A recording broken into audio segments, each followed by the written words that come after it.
I was reading this passage today that made me think, golly, the prophet Ezekiel had it rough. It was, of course, in Ezekiel, and he was definitely a man that wanted to just live for whatever God's purpose for him was. And that did not make him popular. People hated Ezekiel. He went through some stuff. If you have never had a chance to read the book of Ezekiel, check it out. He was rejected by a lot of people, and God was gracious enough to say, yes, I'm going to give you some words to tell these people, but just know, they're not going to listen to you. But that's not your job, to get followers, to get likes, to get approval.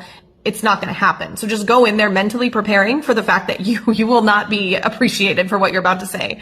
And, it made me think, so often I get fearful, about just saying what God has laid on my heart or revealed to me or whatever, because I'm worried about what someone might think.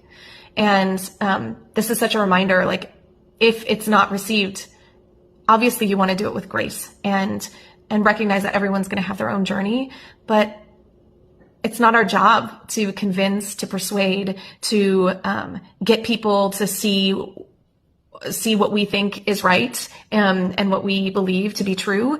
It's not our job to do that. That's God's job. But then to relinquish control of the outcome of things and just say, you know what? I know what God's done for me, and I'm going to say that. And if that's not received, that's okay.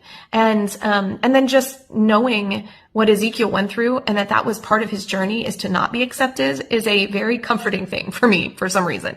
So it says in Ezekiel 2, it says, so God's telling him, but you, son of man, don't be afraid of them. Don't be afraid of their words, even though briars and thorns are beside you and you live among scorpions.